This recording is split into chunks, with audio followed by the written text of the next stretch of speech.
So, chief guest, you are all knowing. I think you might be heard about his speech. Sir has come here and given a good speech, motivational speech.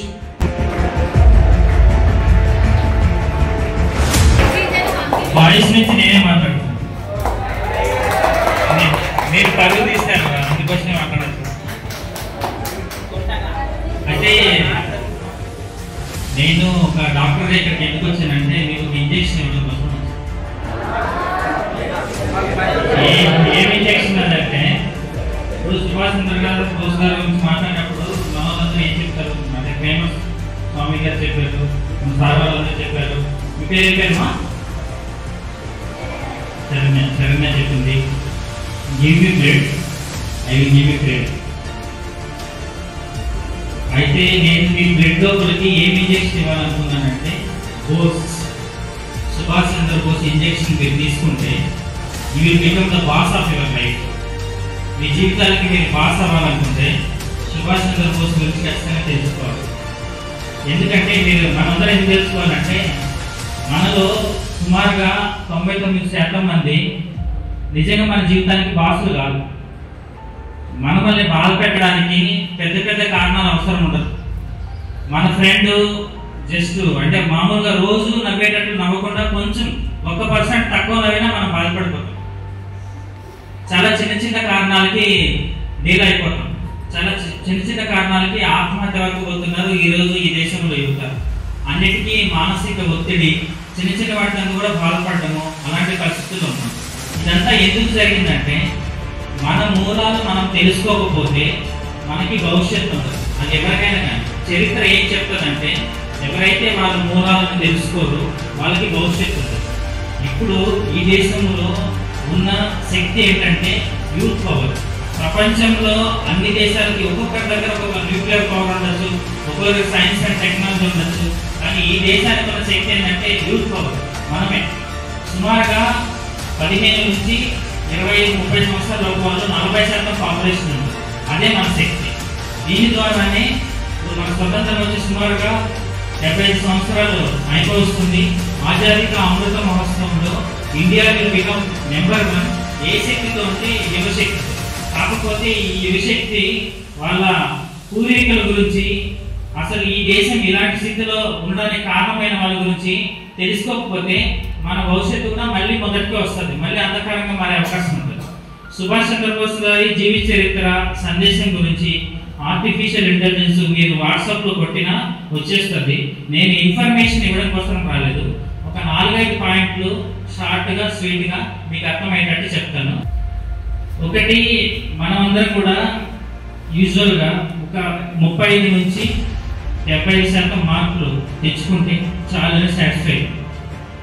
Me under graduation అయిన తర్వాత, PG అయిపోయిన తర్వాత job కోసం exams రాస్తుంటారు, దానికి preparation ఇదంతా routine. కానీ కొంతమంది చాలా ఎక్స్ట్రాడినరీగా పెర్ఫామ్ చేస్తారు. వాళ్ళు అన్నింటిలోన 10th క్లాస్లో టాప్ ఉంటారు, ఇంటర్మీడియట్లో టాప్ ఉంటారు, యూజీలో టాప్ ఉంటారు, పీజీలో టాప్ ఉంటారు, ఎంట్రన్స్లో టాప్ ఉంటారు. అలాంటి వాళ్ళు కూడా లైఫ్లో చాలాసార్లు ఫెయిల్ అవుతుంటారు. అసలు యావరేజ్గా యూత్ అందరూ యావరేజ్గానే చదువుతారు. ఎక్సెప్షనల్గా చదివే వాళ్ళందరూ కూడా లైఫ్లో ఫెయిల్ అవుతారు. అసలు ఈ టాపిక్ ఎందుకు మాట్లాడుతున్నానంటే Indian civil service exam British వాళ్ళు కండక్ట్ చేసేటప్పుడు కేవలం 10 మందికి ఎలిజిబిలిటీ క్రైటీరియా ఉంటే ఆ ఎగ్జామ్ క్రాక్ చేయడానికి కనీసం 2 సంవత్సరాల ప్రిపరేషన్ టైం పడితే 6 నెలల్లో ప్రిపేర్ అయ్యి all India wide 4th rank తెచ్చుకున్నాడు సుభాష్ చంద్రబోస్. తెచ్చుకున్న తర్వాత ఏం చేశారు తెలుసా? జాబ్ చేయలేదు. వాళ్ళ అమ్మగారికి లెటర్ రాస్తాడు. అమ్మ, ఆ రోజు వాళ్ళది చాలా ధనికుల ఫ్యామిలీ. ప్రపంచం అంతా అంటే బానిస దేశాలు ఏవైతే ఉన్నాయో, ఇంగ్లాండ్ బ్రిటిష్ వాళ్ళు పరిపాలిస్తున్న బానిస దేశాల్లో బానిసలకు ఎవరైతే ఉన్నారో వాళ్ళకున్న కష్టాలు ఆయనకు లేవు. ఆయనకు అవసరం లేదు ఈ దేశ స్వాతంత్రంతో. ఆయన ఫ్యామిలీకి అవసరం లేదు. ఆయన చాలా మంచి పొజిషన్లో ఉంది. వాళ్ళ ఫ్యామిలీ, వాళ్ళ నాన్న ఫైనాన్షియల్గా వెల్డుడ్ ఫ్యామిలీ. ఆయన కూడా ఈ బానిస కష్టాలు ఏం లేవు. కానీ నా తోటి సోదరీమణులు, నా దేశ ప్రజలు, అంటే ఒక అమ్మకి మనం పుట్టినట్లు లేక భారత మాత బిడ్డలు బానిసత్వంలో ఉంటే నేను తట్టుకోలేకపోతున్నానమ్మా, నాకు 4th ర్యాంక్ వచ్చింది. నాన్నగారికి ఏమో నేను ఐసీఎస్ పాస్ అయిన తర్వాత ఐసీఎస్ ఆఫీసర్ లాగా ఉండాలనే కోరిక, కానీ నాకు ఈ జాబ్ చేయాలనిపిస్తలేదు, ఏం చేయమంటారని వాళ్ళ అమ్మగారిని అడిగితే వాళ్ళ అమ్మ ఏం చెప్పారు తెలుసా? కృష్ణ పరమాత్మ అర్జునుడికి ఏమైతే చెప్పారో అదే ఆ మహాతల్లి చెప్పింది. నాన్న, ప్రపంచంలో నాన్నగారు ఏమన్నా అనుకోని, నీ ఫ్రెండ్స్ ఏమన్నా అనుకోని, లోకం ఏమన్నా అనుకోని, నీ మనసుకి ఏది నచ్చితే ఆ పని చేయి, భారతమాత కోసం నీ ప్రాణాలని వదిలిపెట్టేస్తాను అని చెప్తే కూడా నేను ఒప్పుకుంటాను అని చెప్పిన మహాతల్లి సుభాష్ చంద్రబోస్ వాళ్ళ అమ్మ. సో వాళ్ళ అమ్మ చెప్పినట్టు ఆయన ఐసీఎస్ జాయిన్ అవ్వలేదు, వదిలేశాడు. ఇలాంటి శక్తి ఇప్పుడు అంటే మన భాషలో ఇప్పుడు ఒక ఐఏఎస్ పోస్ట్ వచ్చిన తర్వాత తృణప్రాయంగా నాకు అవసరం లేదు, అది ప్రాబ్లం, నా ప్రాబ్లం కాదు, నా తోటి సహోదరులు, నా అక్కలు చెల్లెళ్ళు, భారతమాత బిడ్డలు బాధపడుతున్నారని చెప్పి ఐఏఎస్ పోస్ట్ని వదలగలిగే శక్తి ఈ దేశంలో ఈరోజు ఎవరికైనా ఉందా? మనం ఎంతసేపు ఏం పెట్టాం? నాయకుల గురించి కానీ ఆఫీసర్స్ గురించి కానీ, అంటే ఆఫ్ ద రికార్డ్ చెప్తున్నా, యూజువల్గా చెడే వింటాం. కరప్షన్ చేస్తారు, అంత ఇన్ఫ్లుయెన్స్, పేరు, పలుకుబడి, ఇవే వింటాం కదా. ఇంత నిస్వార్థంగా బతకగలిగినాడు కాబట్టే చరిత్ర పుస్తకాల్లో ఆయన గురించి గొప్పగా రాయకపోయినా ఈరోజు మీరు నేను కూర్చొని మాట్లాడుతున్నాం. చరిత్ర పుస్తకాల్లో వాళ్ళు రాసుకున్న వాళ్ళ గురించి ఎవరు మాట్లాడరు. బలవంతంగా చరిత్రలో రాసుకుంటే ఎవరు వాళ్ళని గుర్తుపెట్టుకోరు. చరిత్ర ఎవరిని గుర్తుపెట్టుకుంటుందంటే వీరులు గుర్తుపెట్టుకుంటుంది. వీరుడు ఈ జాబుల్ని, ఈ ర్యాంకుల్ని, ఈ మార్కుల్ని, ఈ పోస్టుల్ని, ఈ డబ్బుని, పేరుని తృణప్రాయంగా అట్లా వదిలిపెట్టేసింది. ఆయన వీరుడు, ఆయన నిజమైన ఫ్రీడమ్ ఫైటర్. కాబట్టి ఈరోజు మీరు నేను ఆయన గురించి మాట్లాడుతున్నాం. మనం అంత బలమైన వాళ్ళకి కావాలి. మీరు చిన్న చిన్న ఎగ్జామ్స్కి, మనం మామూలుగా ఇక్కడ కాలేజీలో కండక్ట్ చేసే ఎగ్జామ్స్, యూనివర్సిటీ ఎగ్జామ్స్ గురించి అంతా ఆలోచించకూడదు. ఈ దేశంలో సుమారుగా 100 ఏళ్ళ ముందర ఒక మహావీరుడు పుట్టాడు. బ్రిటిష్ సివిల్ సర్వీస్ ఎగ్జామ్లో కేవలం 6 నెలల్లోనే చదివి 4th ర్యాంక్ తెచ్చుకున్నాడు. ఆయన వారసులు మనం. మీరు చిన్న చిన్న ఎగ్జామ్స్ గురించి అంత స్ట్రెస్ తీసుకోవద్దు. మన మెదడు కెపాసిటీ ముందర, మీ ఐక్యూ ముందర ఈ ఎగ్జామ్స్, ఈ సిలబస్, ఈ మార్కులు ఇవన్నీ చాలా చిన్నవి. అర్థమైందా తల్లి? అర్థమైందా బాస్? అర్థమైంది కదా. సో ఎగ్జామ్స్ గురించి కానీ, సిలబస్ గురించి కానీ, వీటి గురించి స్ట్రెస్ తీసుకోవద్దు మీరు. సో మన పూర్వీకులు ఎవరైతే ఉన్నారో వాళ్ళందరూ మహావీరులు. ఇట్లాంటి వాటినన్నింటినీ కూడా చాలా చిన్నగా చూస్తారు. మనం వీటినంతా భయంకరంగా భూతత్వంలో చూసి ఎగ్జామ్స్ గురించి ఇంత స్ట్రెస్ తీసుకోకండి. సెకండ్ పాయింట్ ఏంటంటే, సుభాష్ చంద్రబోస్ గారిని బాగా ఇన్స్పైర్ చేసిన వ్యక్తి ఎవరంటే స్వామి వివేకానంద. ఆయన 9th క్లాస్లో ఉన్నప్పుడు వాళ్ళ ఫ్రెండ్స్, వాళ్ళ టీచర్ వాళ్ళ ఇంటికి వెళ్తే అక్కడ స్వామి వివేకానంద బుక్స్ చదువుతారు ఆయన. ఆ తర్వాత రామకృష్ణ పరమహంస, స్వామి వివేకానంద కంప్లీట్ వర్క్స్ 9 పుస్తకాలు ఉంటాయి, పెద్ద పెద్ద పుస్తకాలు, complete works of Swami Vivekananda. అవి 9th క్లాస్ పిల్లడు అంటే 14 years అవుతాయి.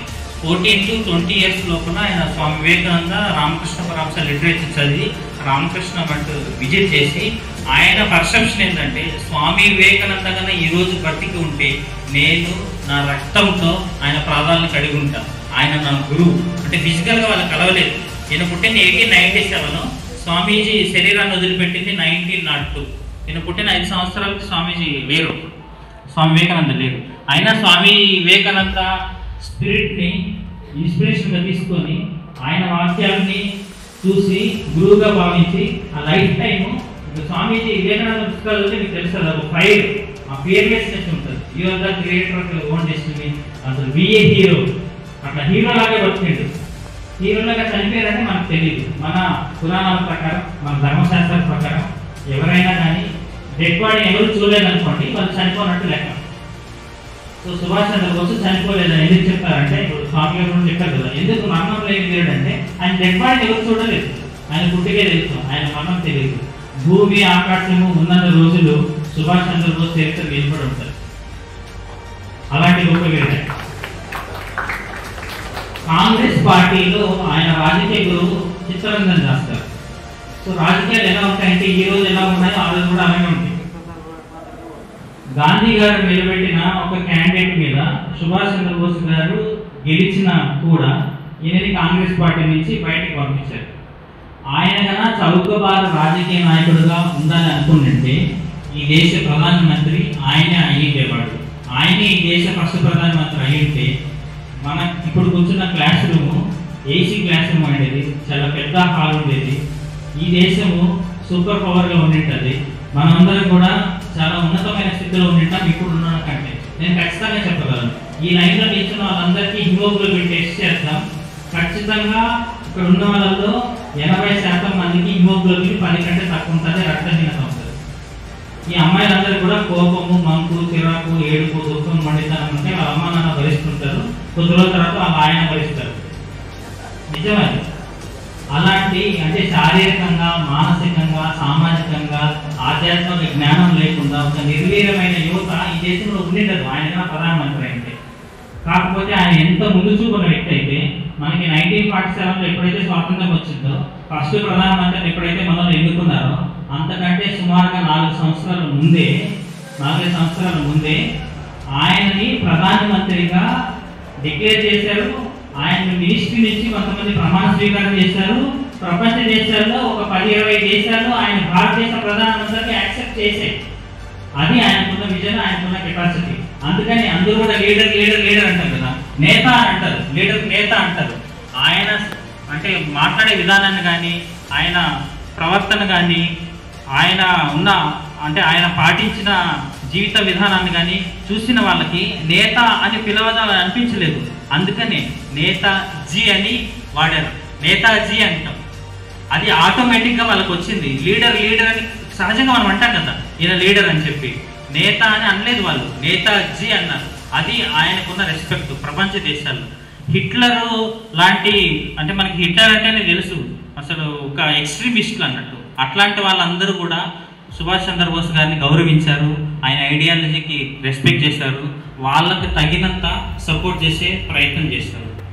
నేను ఒక 2-3 పాయింట్లు ఇప్పటివరకు చెప్పినవి సింప్లిఫై చేసి చెప్తాను. ఒకటి, ఆయన ICS ఎగ్జామ్లో 4th ర్యాంక్ తెచ్చుకొని దాన్ని దేశం కోసం వదిలిపెట్టేస్తారు. నేను మిమ్మల్ని ఒకటే కోరుకుంటున్నా, దేశం కోసం మనం ఏం పెద్ద పనులు చేయకపోయినా వాళ్ళు ఏదైతే సాధించి పెట్టిన స్వాతంత్రం ఉందో దాన్ని దుర్వినియోగం చేసుకోకుండా మన శరీరాన్ని, మనసుని, సమాజాన్ని ఆరోగ్యకరంగా ఉంచుకునే ప్రయత్నం చేద్దాం.